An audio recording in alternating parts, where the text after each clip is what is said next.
Hey guys, welcome back to MMA Library. Today in MMA and UFC news, Khamzat Chimaev didn't make weight for his UFC clash with Nate Diaz at UFC 279 and has lost the chance to fight in the main event. He will instead take on Kevin Holland in the co-main event. Here's what Khamzat had to say when asked about what the issue was with his weight cut. I don't know, something was wrong with my body. It's like I want to continue, and there comes some doctor, somebody called them, so I don't know who was that. So then they stopped, so I couldn't do something. I said I can do it, like just wait, and that was like 4 o'clock at night, so I had a lot of time, so they didn't let me know. So I said, okay, so what? The guys like already was scared, never gonna. They said, I asked if he would fight, I give him all my money, So he didn't accept that. So you were told to stop cutting around 4 o'clock in the morning? Yeah. Wow. Are you traditionally cutting that much weight before a fight? So I took that fight like reasonably short notice. So I was heavy we're supposed to fight in October, so that's why I was like lifting weights and going up muscles, So I don't know what's wrong. Like we'll see. So now I'm going to fight with Kevin Holland, so he talked a lot about me. So now he has to answer for that in the cage, You guys had a scuffle on Thursday. Was this a fight that you were expecting to be offered sometime in the future? Yeah, I never did that. So for me, it doesn't matter. I fight everyone, So for me, I'm not here to come on and cut weight to die in the bed, So I'm here to fight, I want to fight with everybody. So now I'm going up, so we'll see what the guys are going to do. I smash that guys going to go wait for Pereira on Israel, and who wins, fight with them maybe, yeah. Here's what Dana White had to say about Khamzat missing weight. No, so what happened was he was cutting weight. If you saw him yesterday, he was very, very lean already, and he should have come in on weight. He started to cut weight, and he started locking up and cramping and all the things that happen when you're bad, that are from a bad cut. And unlike 10 years ago when we were doing this, they call in, we send a doctor up, and the doctor determines whether he should keep cutting weight or not, and the doctor told him he shouldn't. So we jumped on this morning. And the new card now, we have Nate Diaz versus Tony Ferguson. And Khamzat Chimaev will fight Kevin Holland. Nate Diaz is now set to face Tony Ferguson in the main event of UFC 279. Here's what Nate had to say about fighting Ferguson. Is Tony a guy that you have watched before? Have you seen him fight? Been around for at least I don't have to deal with this. So that's 1-0 on him. So if I could get through this dude tomorrow, then that's 2-0 for the weekend. So this is 2 for 1. Is this matchup with Tony more motivating for you than the one against Khamzat? It's all a mess. It's irritating. I trained for Khamzat. I don't even know how to fight this guy. I'm gonna watch the video tonight, but it don't matter anyway because I train for everybody always anyway. I don't train for fights anymore. I just train to fight everybody always, ready for war. So it for sure makes me happy though that I'm not supporting that they've been trying to push on me the whole time.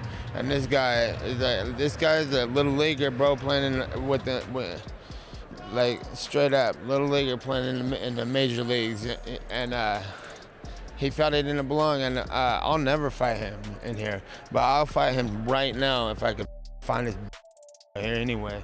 So that was the bad part about fighting him. I don't like doing that no more, getting into fights with people that I don't appreciate, that don't deserve, who haven't put in the time.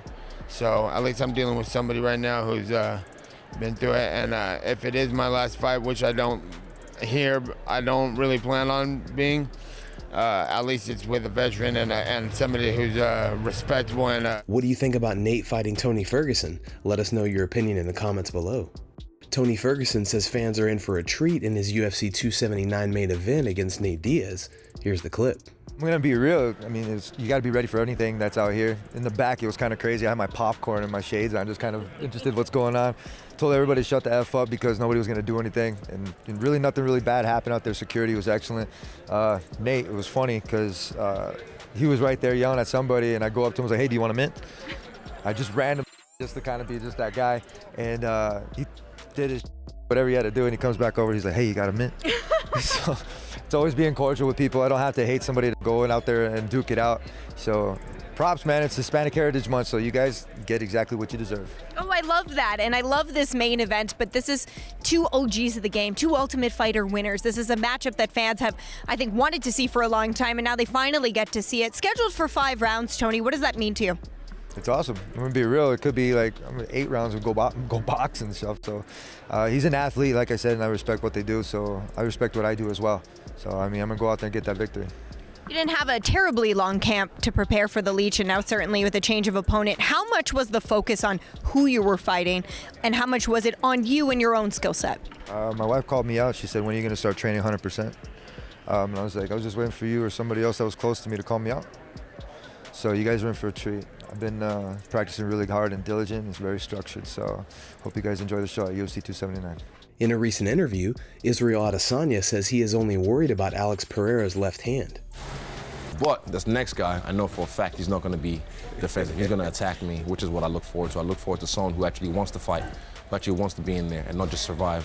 You're expecting him to come out strong and bring it to you. What is he on the threat meter to you? Threat meter, to be honest, as an MMA fighter, I'll give him like a 6, if I'm being honest, like completely honest. Threat meter 6 is one thing he's really good at.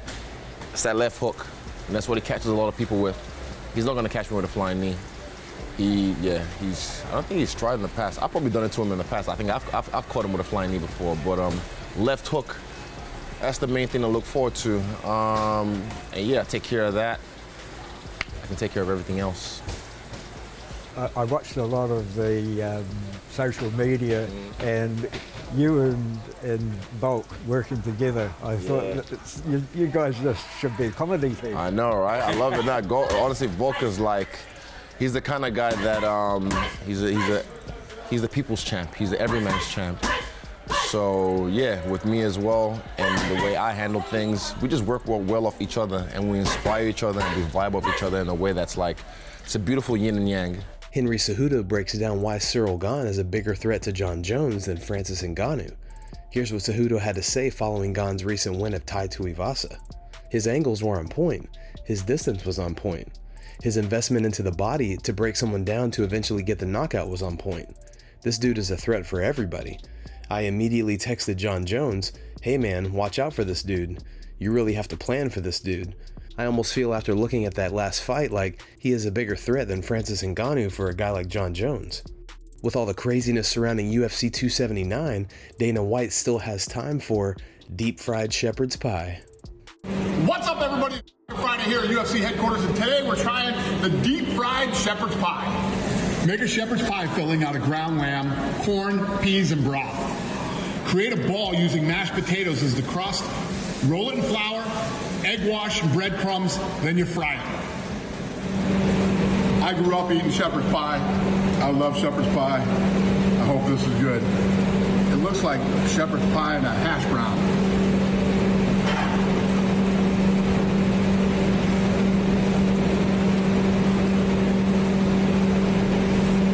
This should be on restaurant menus. Incredible. Very, very, very, very good. Guys, thanks so much for checking out the video. If you like the content we do here on this channel, don't forget to like and subscribe to MMA Library for all the latest MMA and UFC news. We'll see you in the next video.